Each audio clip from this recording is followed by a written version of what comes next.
आज ही बोलने का मतलब कि लोगों को लग रहा है कि 1 साल हो गया है इस साल को। मेरे लिए आधा टाइम तो मैंने बीमारी में गुजारा है। Mental stress, mental harassment. Shilpa Shinde के इन घड़ियाली आंसुओं के पीछे झूठ का एक ऐसा जाल छिपा हुआ है जिसने इंसानियत को शर्मसार कर दिया है। भाभी जी घर पर है टीवी शो के नाम से मशहूर हुई शिल्पा शिंदे, जिन्होंने आगे चलकर बिग बॉस भी किया था। लेकिन भाभी जी घर पर है टीवी शो को छोड़ने के 1 साल बाद यानी मार्च 2017 में शिल्पा ने उस शो के प्रोड्यूसर संजय कोहली के खिलाफ सेक्सुअल हैरेसमेंट का केस दर्ज कर दिया था, जहां पर बकायदा शिल्पा ने एफआईआर में लिखा हुआ था कि संजय ने उन्हें सीने और कमर पर छुआ है और उन्हें शो में काम करने के लिए कॉम्प्रोमाइज करने के लिए कहा गया है। जब शिल्पा नहीं मानी तो उन्हें शो से निकाल देगा। इस तरह की आरोप जो शिल्पा ने संजय कोहली पर लगाए थे। लेकिन अब 9 साल बाद एक पॉडकास्ट के दौरान शिल्पा ने ये कबूला है कि वे सारे आरोप झूठे थे। उन्होंने कहा था कि कोई पेमेंट फंसा होता 3 महीने का, जिसके चलते जो है उन्होंने संजय कोहली पर ये आरोप लगाए थे अपना पेमेंट एक तरह से वसूलने के लिए। शिल्पा ने कहा कि उनके पास कोई ऑप्शन नहीं बचा था, उनको आखिर में ये करना पड़ा था। लेकिन यहाँ पर शिल्पा से कोई पूछने वाला हो कि आपने जाने अनजाने में ना जाने कितनी ऐसी लड़कियों के लिए जो दरवाजा बंद कर दिया है। आप मान के चलिए कि खुदा ना खास्ता किसी लड़की को जो है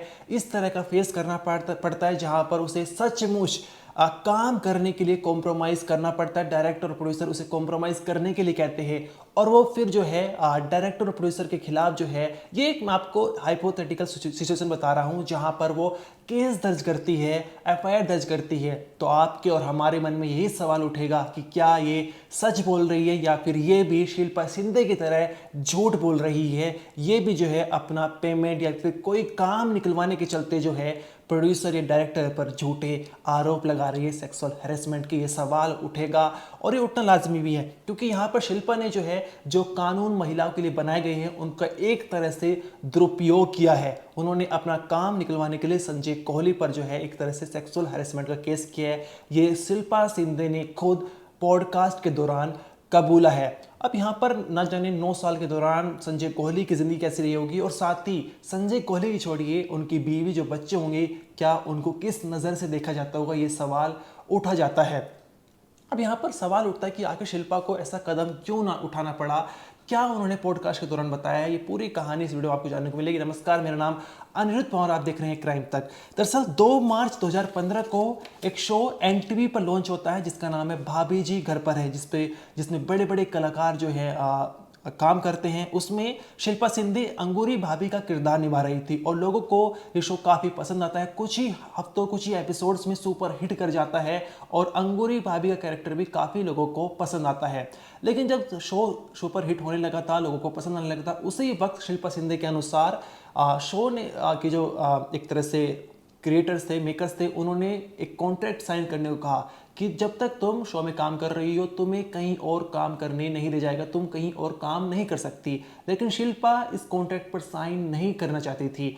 पॉडकास्ट में उन्होंने ये बताया कि मैंने शो के मेकर से कहा था कि मेरे पास इतना टाइम होगा ही नहीं कि मैं कहीं और काम कर लूँ, लेकिन मैं ये कॉन्ट्रैक्ट साइन नहीं करूँगी, मैं एक तरह से बंधना नहीं चाहती। अब शिल्पा के अनुसार जो मेकर्स है उन्होंने धमकाना शुरू कर दिया कि अगर तुम कॉन्ट्रैक्ट पर साइन नहीं करोगे तो तुम्हें शो से निकाल दिया जाएगा और तुम कहीं और काम नहीं कर पाओगे, तुम्हें जो है एक तरह से दरकिनार कर दिया जाएगा।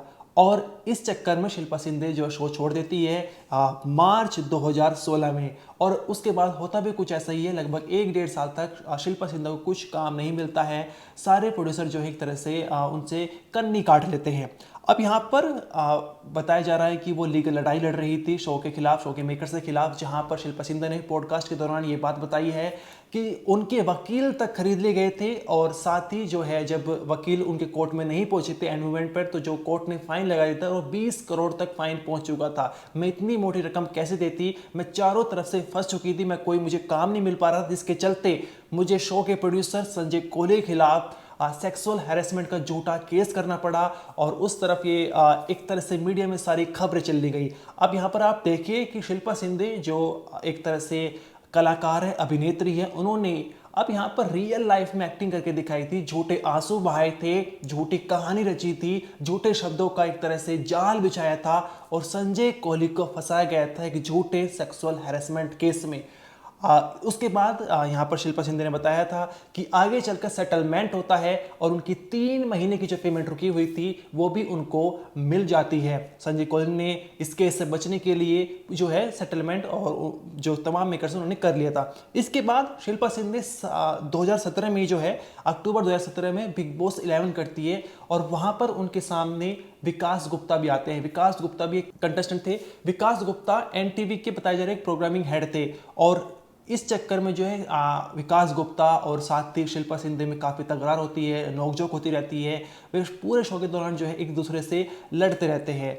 आगे चलकर जब फिनाले होता है तो शिल्पा शिंदे हिना खान को हरा देती है और बिग बॉस 11 जीत जाती है। अब उसके बाद जो है एक तरह से शिल्पा शिंदे गुमनामी की जिंदगी जी रही थी। उनके पास ज़्यादा कुछ काम नहीं रहा है।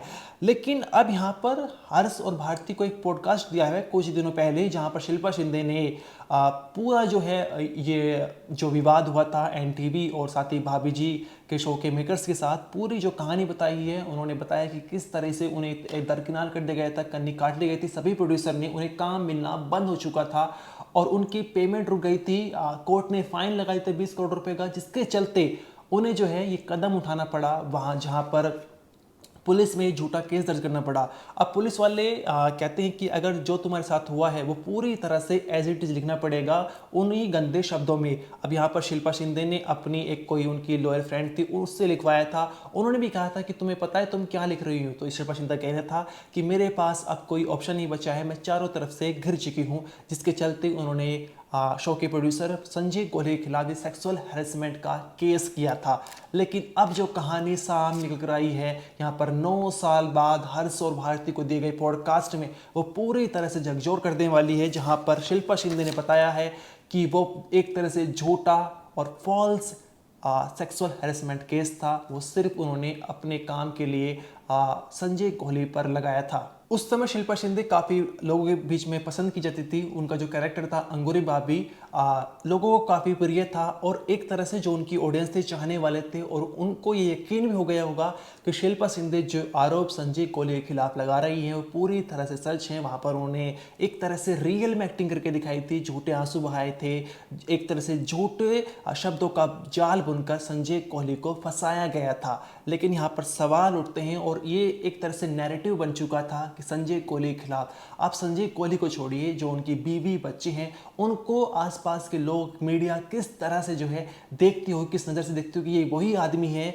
जिसके ऊपर सेक्सुअल हैरेसमेंट के आरोप लगे हुए हैं, जिसने शिल्पा को जो है गंदे तरीके से छुआ था। यहाँ पर जो है क्या सोसाइटी संजय कौल को इस नज़र से देखती नहीं होगी, ये यहाँ पर सवाल बना हुआ है। लेकिन शिल्पा शिंदे ने जो है जो बयान अब उनका सामने निकल कर आया है, जिससे पता चलता है कि पूरी तरह से झूठा था, उन्होंने ऑन कैमरा कबूला है।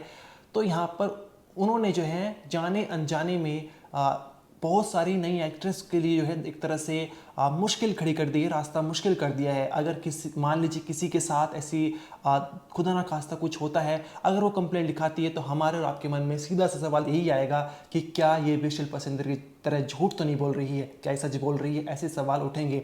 इस मामले में बिग बॉस 11 की जो को कंटेस्टेंट थी हिना खान शिल्पा शिंदे के साथ, उन्होंने जो है अपने सोशल मीडिया अकाउंट से लिखा है कि किसी की छवि खराब करना या किसी विवाद में जीतने के लिए अपने महिला होने का फ़ायदा उठाना बिल्कुल शर्मनाक है और हर किसी को इसको विरोध करने और न्याय की मांग करने का पूरा अधिकार है। मैं देखकर बहुत ज़्यादा हैरान हूँ, लेकिन मैं यहाँ उस असली पीड़ित की बात करना चाहती हूँ, एक सम्मानित व्यक्ति जिसकी पत्नी, बेटी और परिवार में कई महिलाएं हैं, एक मेहनती निर्माता जिसने कई लोकप्रिय शो बनाए और उसे एक कठिन दौर से गुजरना पड़ा है। यहाँ पर हिना खान ने जो है वो सवाल उठाए हैं।